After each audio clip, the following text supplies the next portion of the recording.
Kayaknya kalau ada yang jujur salah di Indonesia ini. Kondisi Indonesia dengan Menteri Keuangan yang baru kira-kira gimana, Mas Bro? Sebenarnya siapapun menterinya itu tidak peduli. Itu yang benar.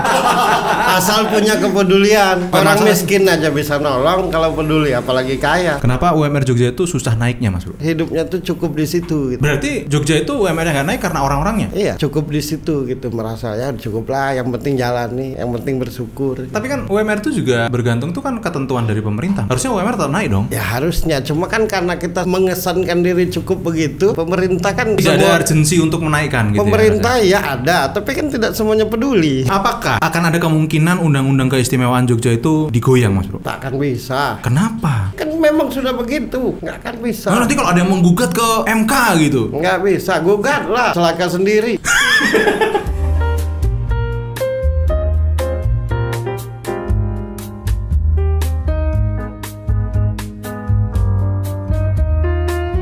Oke, kembali lagi di The Traps, medianya rakyat jelata. Medianya rakyat Jogja. Ya, kali ini di segmen Yo Hidup Yo, karena banyak orang hidup yang tidak benar-benar hidup. Sekarang saya lagi sama Mas Bro. Mas Bro, itu nama panggung atau nama aslinya siapa, Mas Bro? Nama asli Ferry Nopriadi. Ferry Nopriadi. Ya, Oke. Terus 2014 pernah punya acara di salah satu TV nasional. Oke. Trans TV, Mata dan Hati. Nah, pada waktu itu ketemu tapi Ahmad sama Ayu Dewi kan. Oke. Nah, aku suka pakai sepatu bot. Oke. Dengan topi. Kayak cowboy gitu dia. Oh. Makanya Ferry Cowboy. Ferry Cowboy. Oh, iya. Nah, kenapa Mas Bro? Kalau dalam keseharian tuh teman-temanku waktu di Jakarta tuh panggil aku Mas Bro. Oh, kenapa Mas Bro? Katanya biar akrab. Oke. Tapi emang kalau Mas itu kan biasanya identiknya sama orang Jawa kan, Mas Bro? Iya. Apakah Mas Bro itu orang Jawa aslinya? Sumatera. Oh, Sumatera. Iya. Sumatera. Kok nggak Bang Bro gitu maksudnya? Kenapa Mas? Salah mereka. Mereka yang salah. Apa kita temuin aja? Kayaknya di-cut aja, kita nemuin mereka dulu. Tapi emang iya, ternyata waktu pertama kali ketemu tuh aku ngerasa kayak nggak asing di layar kaca. Ternyata Mas Bro punya program ya di TV ya.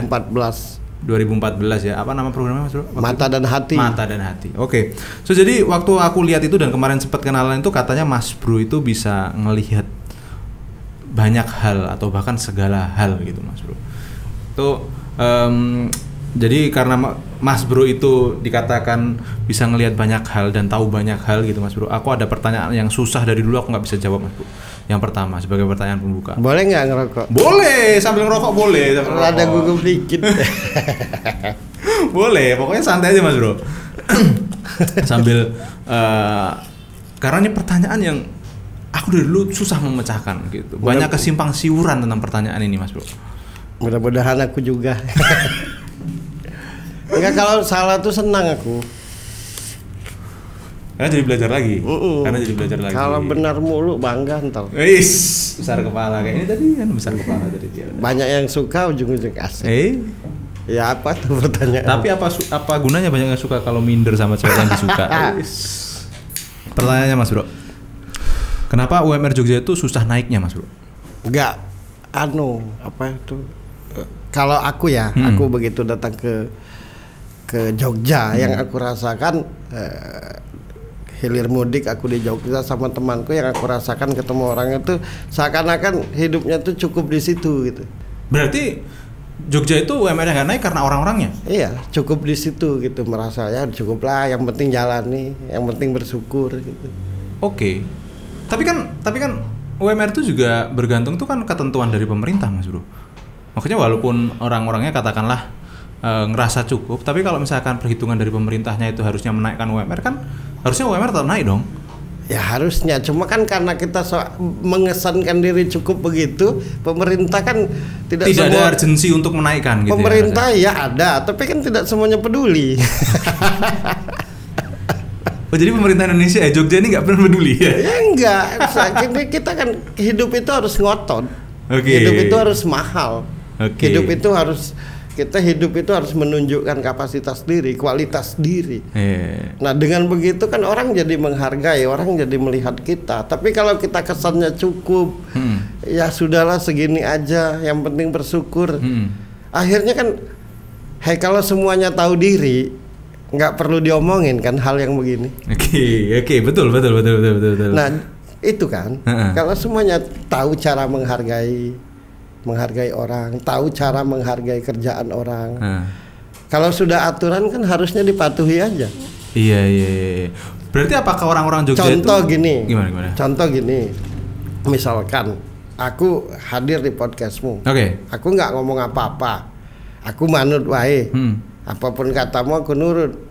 Ujung-ujungnya lo keenakan, enak dan Mas Bro mah digituin aja cukup. Nah, padahal kan sebenarnya secara mental nggak begitu, tapi karena nggak enak.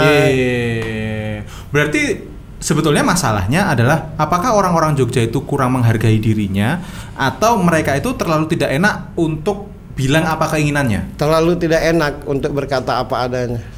Terlalu nggak enakan. Iya, karena kan itu selalu disambungkan dengan adab, dengan tata krama. Tapi yang harus diingat, kerja is kerja. Oke. Etika ya etika. Etika itu lebih kepada ketika bersosial. Etika itu lebih kepada ketika kita tolong menolong dalam hal sosial. Tapi kalau dalam hal kerja, tiap orang itu harus menghargai dirinya. Oke.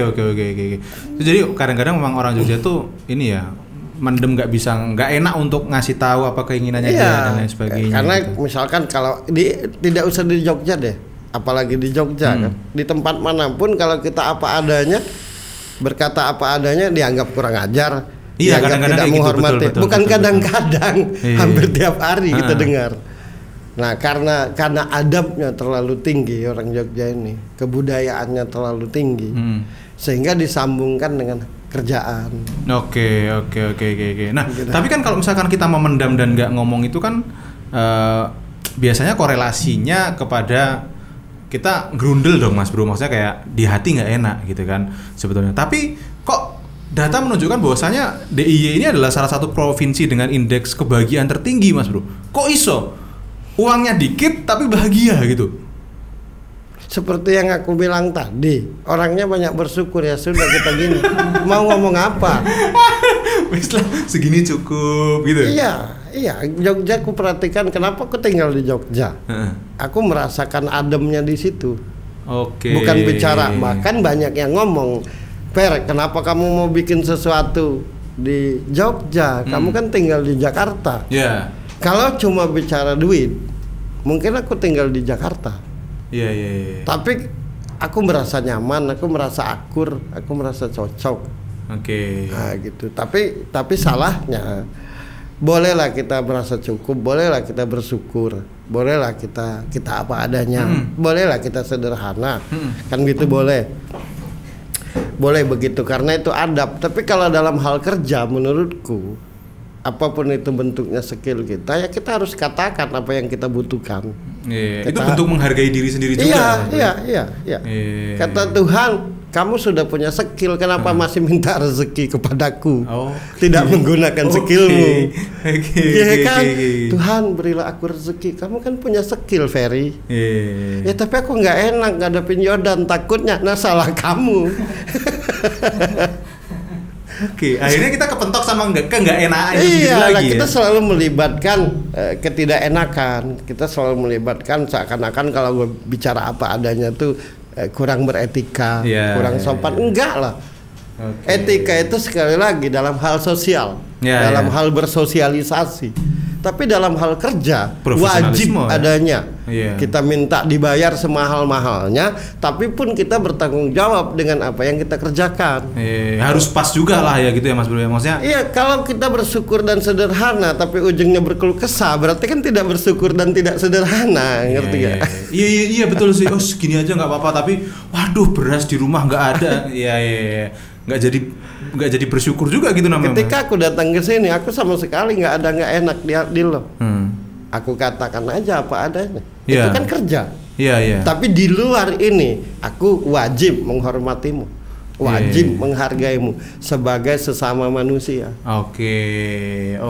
Jadi harus tahu konteks dan ruangnya ini ada di mana. Kita ini gitu miskin kan bukan karena nggak ada kerjaan. Kita ini miskin karena kita sendiri merendahkan diri dalam kerjaan. Iya. Oke, menarik. Aku bilang sama anakku, tidak usah cari kerja. Loh, terus gimana dapat duit? Jadilah ahli. Jadilah hebat di ruang lingkup kerjaanmu. Nanti orang akan mencarimu. Iya. Nah, kita ngemis setiap hari, ada kerjaan nggak? Iya. Betul. Oke, itu tadi pembukaan aja Mas Bro. Ice breaking doang itu tadi. Itu ice breaking doang. Alhamdulillah. Semakin nambah menit semakin gugup kayaknya. Jadi yang aku lebih ingin tahu tuh Mas Bro, sebetulnya konsep dalam tanda kutip melihat ya yang dikatakan Mas Bro bisa ngelihat itu tuh sebetulnya gimana Mas Bro? Apa yang Mas Bro lihat dan bentuk yang Mas Bro rasakan tuh gimana gitu? Sebenarnya lebih kepada merasakan sih. Merasakan? Iya. Apa yang dirasakan? Misalkan lo lagi sedih, nah nyambung ke aku. Oh. Nah setelah merasakan, misalnya ku rasakan lo nggak cocok dengan si A. Oke. Contoh aku nggak cocok sama Krisna nih tadi. Ya misalnya nggak cocok dengan Krisna. Tapi aku nggak tahu Krisna kan. Tapi ini ada orang yang dia merasa nggak cocok di tim ini. Tapi aku nggak tahu Krisna. Nah dalam waktu bersamaan akan tampak Krisna itu. Nah tampaknya itu gimana Mas Bro? Ya tampak kayak aku melihat begini. Gimana? Maksudnya kan kalau kita sorry ini untuk orang awam ya Mas Bro ya. Aku kan kalau orang awam aku ngelihat kamera nih, ada kamera kan di mata aku kelihatan ada kamera. Nah yang Mas Bro lihat itu gimana bentuknya gitu? Gimana ya mendeskripsikan agar kalian ngerti ya. Sorry Mas Bro. Enggak apa-apa. Mendeskripsikannya ya. Gini, misalkan lo menceritakan seseorang. Nah orang itu tuh langsung tampak yang lo maksud tuh siapa, seperti aku melihat biasa aja ini. Dia ada di mana gitu? Gimana ya? Enggak ada di mana, misalkan dia lagi di rumahmu. Nah tembus ke sana tuh mataku nih, mata batinku nih. Oh. Aku tahu dia lagi duduk, aku tahu dia lagi berdiri. Mungkin apakah kalau gak sebagai gambaran, apakah seperti kalau kita mimpi gitu Mas Bro? Maksudnya kayak enggak gini nih ya. Nih. Kan korek nih. Nah ketika lo menceritakan korek, aku tuh langsung tahu ini diangkat jadi tembus.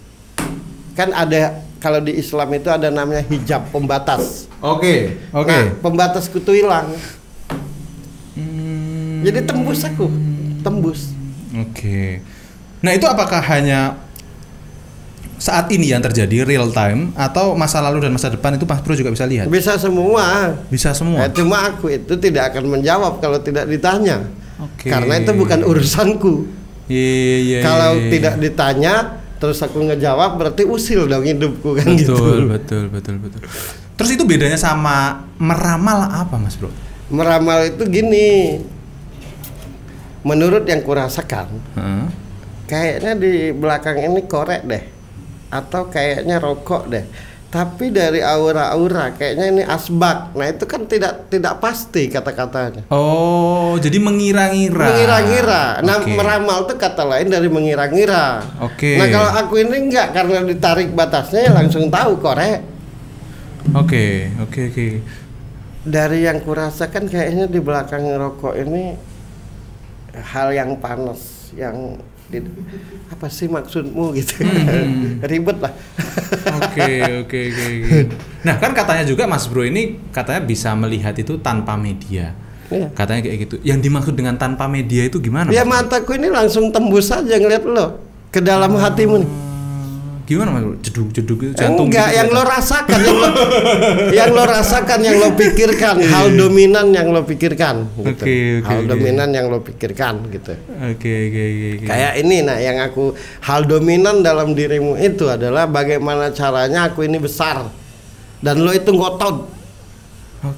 Ngotot harus, pokoknya lo itu pribadi yang kalau bisa apapun yang lo lakukan itu tidak seperti kebanyakan orang. Iya, saya memang anti mainstream sih Mas. Ya, benar nggak? Betul. Nah itu yang aku lihat di dalam hatimu. Oke. Bentuk bentuknya itu seperti apa Mas Bro? Kalau katanya tadi ngelihat hati gitu. Itu tuh kayak bentuknya seperti apa? Apakah hanya perasaan yang Mas Bro tangkap langsung terus Mas Bro interpretasikan itu sendiri gitu atau yang lo pikirkan, yang lo rasakan? Itu Mas Bro juga merasakannya? Iya. Gitu? Oh. Itu kalau yang kepribadian, kalau Oke, ke orangnya langsung. Nah, kalau misalkan aku punya teman, dia di Prancis. Nah, aku langsung tahu orang yang dimaksud tuh. Kayak dalam film itu, kayak dalam kalau kita di Google. Catat nama si A langsung muncul. Oke. Nah, langsung tahu tuh orangnya siapa, pribadinya kayak gimana. Oh, bisa gitu Mas Bro ya? Iya. Oke. Saya tuh punya satu teman Mas Bro. Dia sahabat saya lah gitu ya. Dia minder saat ini. Kan belum ngomong Mas Bro. Ya Kan kelamaan. Ya kelamaan. Kalau lo cerita dulu kelamaan lo syuting ini. Dia itu minder karena dia orang yang apa ya namanya tuh pejuang, orang yang visioner, orang yang selalu mau jadi bernilai tiap hari. Oke. Tapi dia berasa sendirian. Selama ini berhasil sendirian. Berasa sendirian. Oh, berasa sendirian. Ya, dia udah nikah kan? Udah. Ya. Tapi gimana saya tahu ini orang yang dimaksud sama Mas Bro? Yang Mas Bro maksud sama, yang saya maksud sama. Gimana Ya, saya bisa kalau tahu? salah lo bantah kan? Teman paling dekat kan, paling akrab kan. Iya, saya bilang dia sahabat saya lah. Berjuang berdua dalam Iya, keadaan apapun kan. Iya, dulu partner bisnis lah gitu. Iya, di rumah tangganya juga dia nggak akur-akur banget. Itu juga penyebabnya.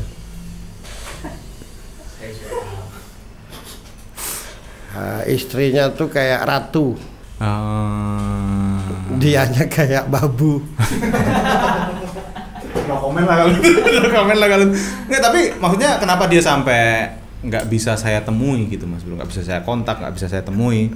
Ya karena merasa malu di lo tadi, merasa malu di lo gitu, merasa malu dengan keadaannya, merasa malu di rumah tangganya, jauh di lubuk hatinya dia lebih kangenan dia daripada lo. Oh iya? Iya, cuma kan kondisi yang mengekang dia tuh di keluarganya nggak begitu harmonis. Sakit-sakitan pula kan gitu. Mau dijelaskan semua sampai besok loh. Nggak apa-apa ya. Tapi kan orangnya nggak nonton kali, kan dia nggak pernah bisa di reach out dia. Nonton kali ini. Kali ini nonton? Iya nyampe. Kalau dia dengar pasti dia nangis. Terus apa yang ini jadi personal, tapi nggak apa-apa ya Mas Bro sedikit lah. Jadi apa yang bisa saya lakukan untuk membantu teman saya ini? Ya buka hatinya untuk bisa berkomunikasi. Gimana caranya? Aku juga bisa nge-reach out dia Mas Bro. Cerita ini akan nyambung nanti. Cerita ini akan nyambung ke yang dia. Yang kita ceritakan ini. Kan yang ku ceritakan ini apa yang dia rasakan. Aku mewakili hatinya menyampaikan ke lo. Oh gitu ya, Canggih kan? Emang canggih sih. Emang aku Mas Bro tanpa media tapi dia adalah medianya. Iya. Emang aku keren Mas Yoda. Cuma lo kayak nggak percaya gitu. Ini bukan mbak percaya Mas Bro, ini kan settingan sebagai host. Saya harus mengcounter ini. Tapi gue nggak kemakan settingan. Oke. Nah terus titik mana kira-kira sahabat saya ini tuh akan bangkit Mas Bro? Yang paling dekat dengan hatinya dalam hidupnya tuh lo. Masa sih Mas Bro? Nah itulah kalau bedanya orang sakti dengan enggak gitu. Ngeyel. Lo itu nyawa kedua hidupnya. Padahal kan saya tidak selama itu berteman sama dia, maksudnya bukan yang berteman puluhan tahun kan. Dia itu kan ruang lingkupnya itu jarang ketemu orang tulus. Ruang lingkup hidupnya tuh selalu diatur, selalu dituntut. Nah ketemu lo berasa benar-benar lo tuh. Jadi bukan lama atau sebentarnya berteman, tapi ketulusanmu dalam berteman sama dia itu yang buat hatinya nyangkut. Oke. Sebenarnya masalahnya yang paling dalam tuh di rumah tangganya. Sementara itu dia belum bisa keluar dari keadaan itu. Jadi kalau ditanya apa masalahnya di keluarganya. Justru di keluarganya. Iya, di rumah tangganya dia kayak nggak dilihat, kayak nggak dihargai, kayak salah terus. Berarti nggak ada yang bisa saya lakukan loh, berarti Mas Bro? Bisa kalau ini nanti sampai ke dia. Aku ini kan sebenarnya judulnya itu menjembatani lo gitu. Setelah berkomunikasi tidak bisa. Paham nggak? Iya. Ya pokoknya kalau itu kan bukan hanya untuk membantunya, bukan hanya untuk apa, paling tidak bisa berkomunikasi aja udah cukup buat lo tuh. Betul. Karena kepikiran mulu. Iya. Yang bikin dia malu tuh di rumah tangganya. Oke. Ya, dia kan di satu sisi disuruh kerja, sisi lain dicemburui, nah gitu. Yes, pokoknya. Kalau kerja dia kayak robot. Kenapa Mas Bro bisa kayak robot? Iya, harus gini. Diatur harus gini. Nah, dirinya sendiri yang mana? Paham nggak? Oh iya kan? Kurang bisa mengekspresikan dirinya dia. Iya, dengan merdeka. Iya. Karena terlalu banyak aturan, kayak di pemerintahan aja. Oke. Nah, itulah kalau dengan orang cerdas enak lo ngomong, cepat kelar gitu. Nggak muter-muter. Mas Bro, yang Mas Bro kemampuan yang Mas Bro miliki ini kan katanya dari kecil kan, maksudnya dari bukan berkat latihan kan, tapi karena gift gitu ya. Pertama aku ceritakan secara cepat ya. Oke. Ibu bapakku menikah 5 tahun belum punya anak. Oke. Setelah 5 tahun punya aku. Umur 3 tahun aku baru bisa merangkak. Belum bisa berdiri, belum bisa ngomong. Dari umur 3 tahun sampai 5 tahun, 6 tahun aku sakit terus. Sakit apa Mas? Ya sakit, semua penyakit ada. Oke. Obatnya digebuk sama daun kelor, kata bapak. Oke. Nah, kalau misalkan aku mau berbicara penyebabku begini, penyebabnya. Jadi dulu itu aku itu pernah kebaca ada satu kitab namanya Ihya Ulumuddin. Imam Al-Ghazali. Oke. Nah, di situ ada kalimat Allah, kalau hambaku ingat aku sambil duduk, aku akan ingat hambaku sambil berdiri. Kalau hambaku ingat aku sambil berjalan, aku akan jemput sambil berlari. Kalau hambaku ingat aku dalam hatinya, aku akan ingat hambaku dalam hatiku.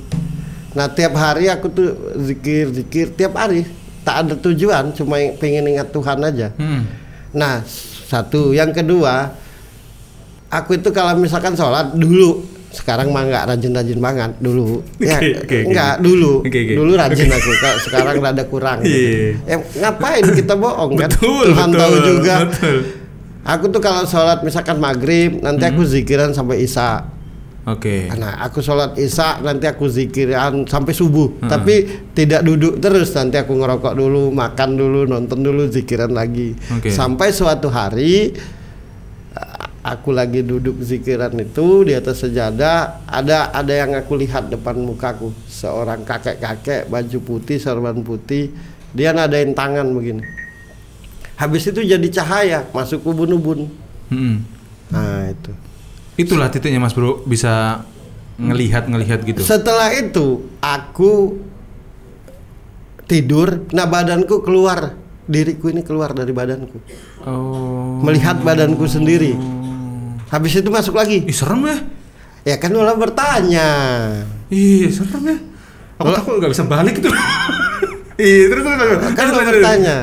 Nah sudah. Satu. Yang kedua, aku 2 kali mimpi kiamat. 2 kali mimpi kiamat? Ya. Apa yang diimpikan?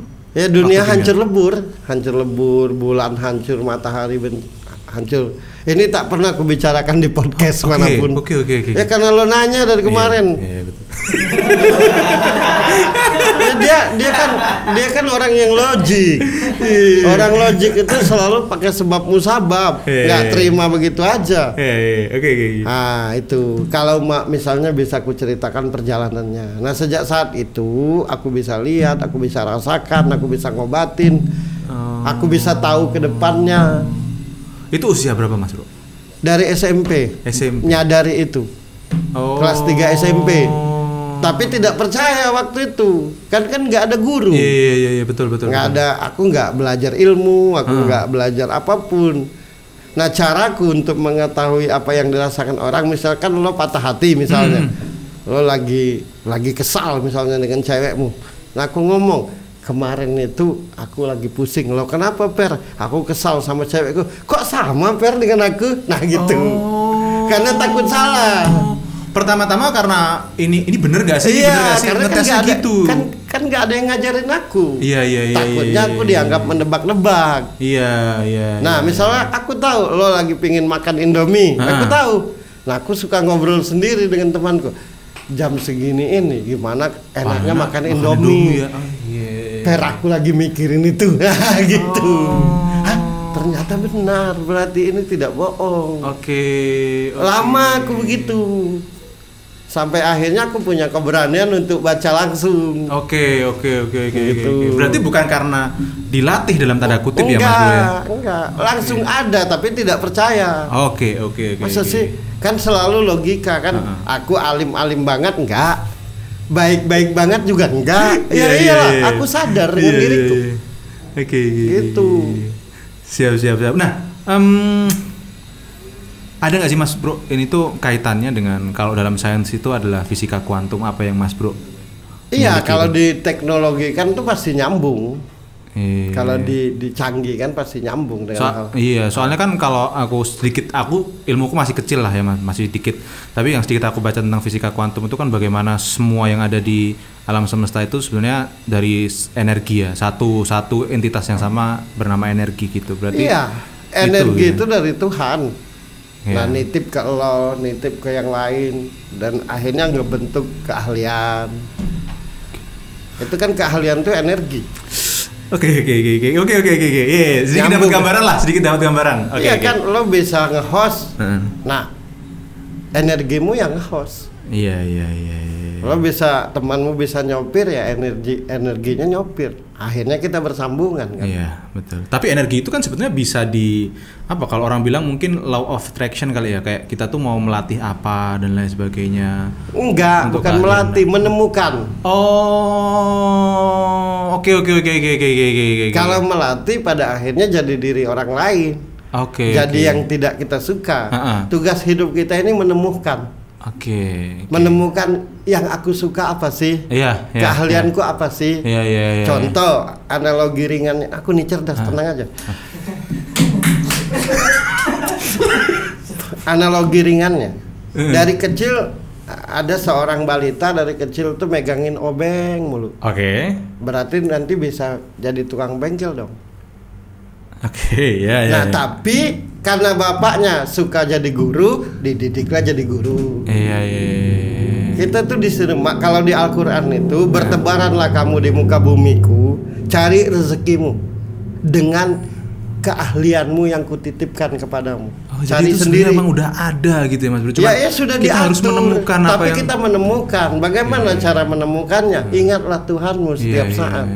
Berarti kalau misalkan kayak gini Mas Bro, kan kita mencari apa yang kita senangi gitu. Tapi kalau misalkan kita senang sama satu cewek, tapi ceweknya nggak mau gitu Mas Bro. Ya nggak usah paksa. William gitu loh misalnya. Nggak usah paksa. Nggak usah paksa weh. Pasti mau. Pasti mau ya? Pasti mau. Cewek atau cowok itu pasti mau kalau dirimu bernilai. Nggak ada yang nggak mau. Sekarang aku tanya. Lo mau lari nggak dari tempat yang bernilai? Enggak kan? Lah. Dari tempat yang baik? Ya stay lah kalau di tempat yang baik. Nah, jadi manusia begitu pasti semuanya suka. Kenapa repot? Itu dia. Oke Mas Bro, kita tes lagi kemampuan Mas Bro dalam melihat. Apa yang Mas Bro lihat sama diri saya Mas Bro? Satu-satu yang lo kerjakan biar jadi. Belum apa-apa lo. Iya. Enggak, maksudnya kayak lo tuh cerdas. Amin. Bukan amin, emang cerdas. Kalau jawabannya amin berarti lo sesungguhnya nggak cerdas. Dengan amin semoga jadi cerdas. Ya kan harus merasa bodoh terus Mas Bro supaya belajar terus. Makanya lo bodoh terus. Aku nggak mau merasa bodoh. Hei, Tuhanku maha besar loh. Masa hambanya bodoh? Iya. Oke. Aku ini bangga dengan diriku karena aku bertuhan, bukan karena aku sombong. Ketika bapakmu hebat, pasti lo sebagai anak bangga. Iya. Ketika bapakmu hebat, tapi lo merasa bodoh, lo merasa tidak mampu, akan kecewa bapakmu. Iya. Nah, begitupun Tuhan. Hei Peri, kau hambaku, kenapa penakut? Kenapa kau tak pede? Menarik. Kenapa kau bodoh? Iya. Hanya karena orang lain. Oke. Jadi aku ngomong begini karena aku hamba Tuhan dan aku bangga jadi hambanya. Iya. Ya aku pasti salah, tapi tuntun Tuhan. Oke. Kalau secara personal Mas Bro, aku tuh karakteristiknya orang yang kayak gimana Mas Bro? Kalau Mas Bro lihat. Karakter lo peduli. Itu yang aku lihat. Walaupun mulutmu menyebalkan. Sok-sokan. Kayak paling pintar sedunia. Tapi hati kecilmu peduli. Lo orang baik. Oke. Keras kepala. Iya. Itu. Nah, Iya, soalnya kemarin habis kena apa namanya? Batu Mas Bro, batu yang pecah sama kepala. Enggak. Serius. Kalau dari ini Mas Bro, karir. Gimana Kalau Mas itu Bro? owner. Oke. Jadi kalau lo mau kaya lo jadi owner. Maksudnya jadi owner tuh gimana Mas Ya Bro? jadi pemilik. Oke. Lo yang punya podcast ini, lo yang buat konsepnya, nah lo tebar ke. Oh, didelegasikan untuk pekerjaan-pekerjaan. Iya, jangan lo semua. Iya. Apa guna? Satu kelemahanmu satu. Apa itu? Ngukur otak orang itu sama kayak otakmu. Oh. Masa sih gini aja nggak ngerti? Maaf ya, Wil. Harusnya paham. Orang nggak akan paham kalau dimarahin mulu. Orang pintar itu karena dibiarin. Maaf ya, Wil. Kalau mau jadikan orang pintar itu kasih tanggung jawab, biarin. Dipercaya. Ya biarin, bukan dipercaya, biar dia mikir. Oh. Kita ini manja kan, apa-apa harus diajarin. Tapi kalau misalkan nggak bisa Mas Apa Bro? lo langsung bisa? Iya, nggak juga. Nah, nggak ada lo yang langsung bisa tuh. Oke. Tapi karena kebiasaan, karena tiap hari, karena merenung, karena berpikir, akhirnya bisa. Nah, jangan ngukur lo sekarang, ngukur perjuanganmu dulu. Oke. Lo sama aja kayak siapa ini? William. Kayak William dulunya, kayak Mas ini. Tapi kan seiring berjalannya waktu jadilah begini. Semua orang itu berproses.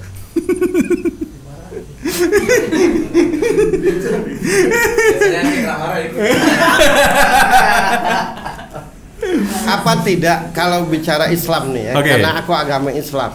Kenapa sih Nabi itu baru diangkat Rasul umur 40? Oh iya juga, kenapa Mas Bro? Nah, itu tandanya bahwa Tuhan pun berproses menunggu prosesnya Nabi Muhammad sampai dia ngerti.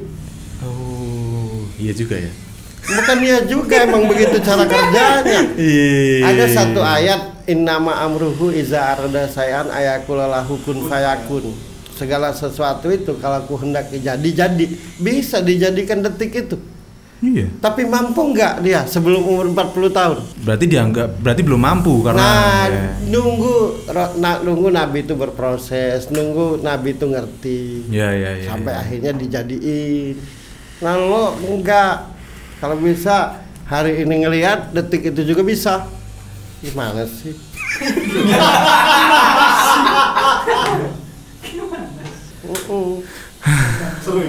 Iya. Baru kali ini lah dia dimarahin. Selama ada bintang tamu.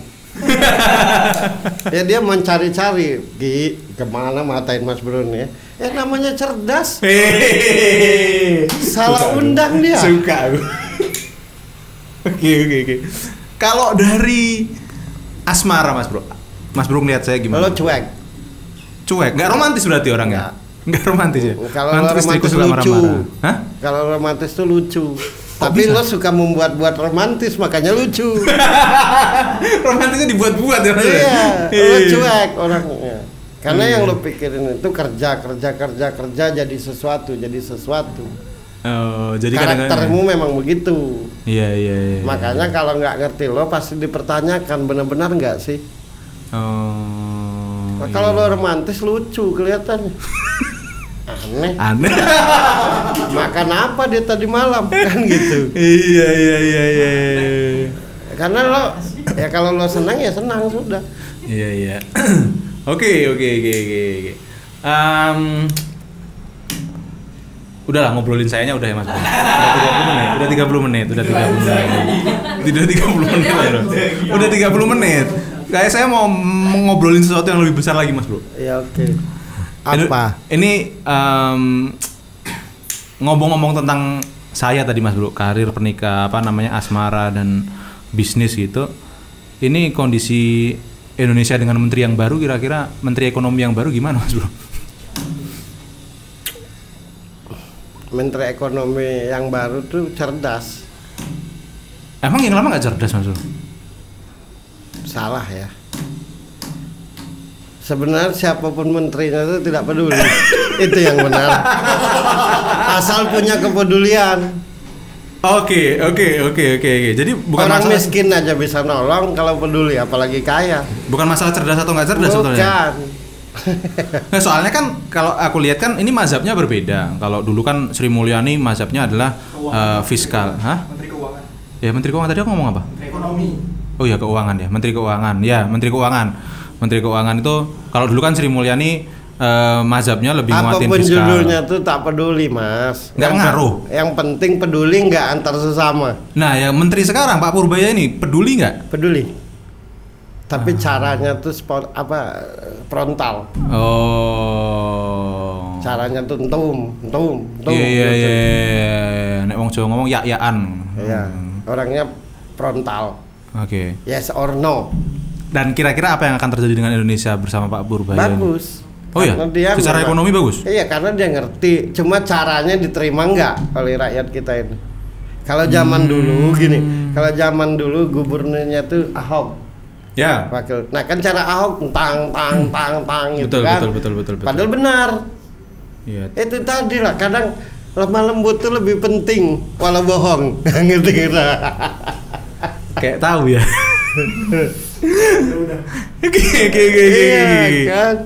Oke. Nah, tapi kira-kira gejolaknya sampai sebesar apa Mas Bro kalau misalkan dengan gayanya yang frontal itu Pak Purbaya ini? Ya kan cara kerja Mas itu. Tinggal kita mau terima nggak. Yang penting kan hasil. Iya. Tapi gejolaknya nggak begitu tinggi dari masyarakat dengan gayanya beliau. Sebenarnya masyarakat tuh terima Mas. Yang bikin gejolak tuh sesama mereka. Oh, jadi digoreng. Iya. Yang perang tuh antar sesama mereka aja. Rakyat mah enggak. Kita ini korbannya. Kalau kita mah yang penting bisa makan. Pokoknya gini. APBD ini asik. APBN ini harus turun sekian. Waduh, kapan kita dapatnya? Nah, itu. Oh, itulah yang dibikin masyarakat, ya. Bukan, korbannya masyarakat. Oh, iya. Oke. Sebenarnya sudah ngerti semua apa yang harus dilakukan. Cuma kan karena bicara untung rugi. Betul. Dibikinlah gejolak. Iya sih. Kayaknya kalau ada yang jujur salah di Indonesia ini. Tapi kenapa bisa kayak gitu, Mas Bro? Maksudnya kenapa kok kayak iklimnya atau semuanya tuh kayak kita nggak bisa percaya sama siapa masih gitu. Kaget ngeliat duit. Orang kalau nggak kaget lihat duit pasti biasa aja dengan duit. Kenapa begitu? Karena didapat dengan tidak kompetensi. Meritokrasi akhirnya balik lagi ya. Kan misalkan lo orang berduit. Amin. Punya anak. Ya. Aku ini kerja di sebuah instansi. Ya. Tolonglah Mas Bro, anakku itu ngerti juga enggak anakmu? Ku pekerjakan karena aku dikasih duit oleh lo. Iya. Karena enggak kompeten. Iya. Makanya norak. Iya sih betul. Jumlah keluarganya 3, punya mobil 12, mau kemana? Iya, anaknya 3, mobilnya 2 12. cowok 1 cewek, kayak kenal. Gitu. Oke. Iya. Tapi berarti kita layak lah menantikan nanti sepak terjangnya Purbaya lah, ya Mas Bro. Iya, karena gini, orang itu akan elegan, orang itu akan tahu diri. Kalau apa yang dia dapatkan itu karena dia kompeten, karena dia berjuang. Tapi kalau tidak karena itu ya pasti ujung-ujungnya norak semua. Oke, ngomong-ngomong soal Republik ini Mas Bro, kan kota yang kita tinggali sekarang Jogja itu punya keistimewaan gitu kan, punya nggak undang-undang. ada Indonesia kalau nggak ada Jogja. Saya kan belum tanya. Kok tahu jawabannya? Saya belum tanya, Mas Bro. Lama lah dia nanya. Bukan, kan putar-putar. Enggak kan teman-teman netizen kan butuh tahu konteksnya, Mas Bro. Iya, kalau tahu konteksnya tidak usah hadirkan yang bisa baca. Oke. Iya. Kalau yang bisa baca kayak aku nih straight to the point. Oke. Jadi kenapa Mas Bro bilang nggak ada Indonesia kalau nggak ada Jogja? Gimana ceritanya waktu itu, karena Mas Bro? semua hal yang dari budaya, semua hal-hal yang luar biasa ini awalnya dari Jogja. Gimana ceritanya, Mas Bro, dulu tuh? Gimana ceritanya? Gimana ceritanya kok kayak gitu tuh? Kenapa kok bisa seperti itu gitu? Kenapa semuanya itu berawalnya dari Jogja? Kenapa Islam itu turun di Arab? Kan gitu. Sama aja kan. Kenapa nggak di Cina? Kenapa nggak di Uni Soviet, Moskow, di Rusia? Kenapa? Kehendak Tuhan. Bukan karena kehendak Tuhan, karena SDM, pemikiran, tempat dan segala macam itu sangat bernilai dibandingkan tempat lain. Oh. Karena semua orangnya berpikir, karena semua orangnya mencari Tuhannya. Oke. Nah, Jogja ini disebut istimewa, sesungguhnya para orang-orangnya di sini cerdas-cerdas, ngerti, tahu. Gitu. Dimana tempat yang bernilai, baik itu daerahnya maupun orang yang tinggal di situ, dari situlah asal muasal segala sesuatu. Nah, menurutku Jogja tuh sumber segala sumber di Indonesia ini. Makanya hanya Jogja kan yang tidak bisa dirubah. Tetap aja di ruang lingkup kerajaan. Iya. Nah, apakah Mas Bro akan ada kemungkinan undang-undang keistimewaan Jogja itu digoyang, Mas Bro? Tak akan bisa. Kenapa? Ya kan memang sudah begitu. Nggak akan bisa. Nah, nanti kalau ada yang menggugat ke MK gitu? Nggak bisa, gugat lah, celaka sendiri. Itu kan berurusan dengan ketetapan Tuhan. Oh, bahkan sampai ke Tuhan ya? Ya iyalah. Hei, kenapa Nabi itu orang Arab? Kenapa nggak orang Cimahi? Kenapa nggak orang Surabaya? Kenapa mesti di Arab? Kan banyak negara. Karena ketetapan Tuhan. Tuhan yang menetapkan, sama aja. Sekarang aku mau tanya sederhana aja. Kenapa kau di sini? Kenapa kantormu di sini? Kenapa syutingnya di sini? Kenapa nggak di Bantul aja? Kenapa nggak di Sleman? Kenapa di sini? Karena itu ketetapanmu. Nah, Allah menetapkan bahwa wakilnya yang itu berasal dari Arab. Ya. Itu ketetapannya. Kita cari alasannya, berarti kita nganggap Tuhan bodoh dong. Enggak, tapi kan undang-undang yang menetapkan manusia, Mas Bro. Iya, undang-undang itu yang menetapkan manusia. Tapi kadang-kadang lebih tinggi kebudayaan daripada kitab itu sendiri. Oke. Tapi kalau misalkan nanti kalau tidak diposisikan Tuhan, ada nggak yang bisa ngerti bikin undang-undang? Iya, enggak. Nah,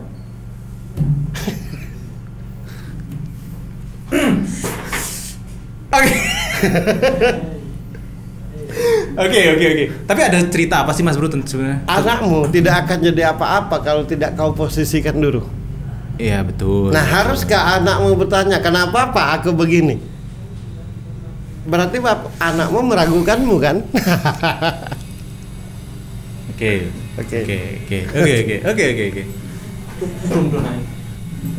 Nah, tapi apakah ada cerita-cerita yang berhubungan dengan sejarah, Mas Bro, antara Jogja dan Indonesia itu, Mas Bro? Iyalah, karena kan segala sesuatu agama di pulau dimulai dari Pulau Jawa, Jogja, Solo bersambungan itu. Oke. Termasuk perjuangan kemerdekaan ya, juga? sama aja kayak aku misalkan tinggal di Jakarta. Kenapa sih aku menentukan Jogja? Karena itu kemauanku. Harusnya orang tak perlu nanya alasannya. Oke. Nah, Allah mengaturnya seperti itu. Mau kita logikakan. Kenapa kau tinggal di mana? Di Kalasan. Nah, kenapa tinggal di Kalasan? Adanya, Mas Bro. Itu hakmu, ngerti gak? Iya. Oke. Pertanyaan terakhir, Mas Bro, dari saya, Mas Bro. Menurut Mas Bro, nanti tribes ini seperti apa, Mas Bro? Fokus. Kalau fokus jadi. Kalau fokus jadi. Iya. Bisa sampai sebesar apa Mas Bro? Kalau disebut sebesar, misalkan bisa ku deskripsikan sebesar apa, berarti masih kecil. Berarti undescribed Bro. Orang kaya itu yang nggak bisa ngitung duitnya lagi. Oke. Segala sesuatu yang fokus pasti jadi. Cuma satu, apapun yang lo buat dari sini, kalau di podcast gua omongin gratis. Oke. Berarti ini diomongin dulu, mau di podcast. Kalau di luar podcast bayar. Oke, siap. Harus ada ikon. Ikonnya apa Mas? Misalnya tuh hal yang beda, kan bisa dicontoh orang ini. Oke lah, sebulan 2 bulan ya harus ada yang beda. Misalkan kayak komunika musik. Kan gitu kan, kayak komunik musik. Kenapa susah dicontoh misalkan? Karena ada guenya yang unik. Nah, di PH-mu ini mesti ada yang unik yang nggak bisa dicontoh tempat lain. Nah, lo cari sendiri. Kan yang lo buat ini sama, orang lain bisa melakukan hal yang sama kalau cuma cerita Jogja. Iya. Di komunika musik itu tidak akan bisa dicontoh orang tata caranya, karena ada gue yang menurut mereka ini unik. Iya. Nah, lo mau besar bikin acara yang ngadirin gue, nggak akan ada yang nyontoh. Mau baca siapa, mau bahas apa. Iya. Nah, gue menawarkan lo. Boleh Mas Bro. Iya. Nanti kita bikin program Mas Bro. Siapa yang mau nyontoh? Iya. Lo hadirkan paranormal, harus tahu namanya, harus tahu orangnya. Nah, gua foto biasanya paling foto. Gua ngomong nggak ada persiapan, gua ngomong gitu, tapi kejawab semua kan. Kelihatan muka puasmu tuh. Oke. Kalau lo mau besar, hadirkan aku di tempatmu bikin program. Oke. Menarik. Aku universal, lo mau nanya apa aja. Kalau misalkan yang tidak universal, kalau ahli ekonomi lo hadirkan ekonomi, rame dong, kan gitu. Iya. Gitu. Dia suka tantangan, dia suka hal yang unik. Nah, ketemu gue. Ih, cocok. Nah, tinggal lo mau apa enggak. Cocok. Lo mau bahas apa silakan aja. Oke. Apalagi bahas percintaan, bukan lagi. Nanti hostnya William kalau percintaan. Apa? Hostnya William kalau percintaan. Enggak usah ya? Enggak usah. Enggak usah. Enggak cocok dia. Enggak cocok jadi dia host. di belakang layar. Oke. Cocok. Ya. Dia kalau di belakang layar cerdas. Di depan layar kagok nanti. Iya, betul lagi. Oke. Oke, kayaknya episode ini kita harus cukupkan dulu Mas Bro karena udah 40 menit. Udah. Nanti nggak selesai. Kalau kali gue tuh nggak udah. Nanti kita sambung di program yang kita bikin lagi Mas Bro. Ringan lah pertanyaannya, aku pikir berat. Standar internasional. Standar internasional. Aku pikir tadi apa yang susah. Iya. Enggak. Kenapa dia berhenti? Bukan karena waktunya. Kehabisan pertanyaan. Iya. Listnya udah habis Mas Bro. Listnya udah habis. Tapi thank you Mas Bro udah main ke Traps. Semoga nanti kita bisa ngobrol-ngobrol lagi di episode-episode selanjutnya. Jangan lupa like, subscribe, and comment teman-teman semuanya. Sampai jumpa di video-video berikutnya. Bye. Oke, sip.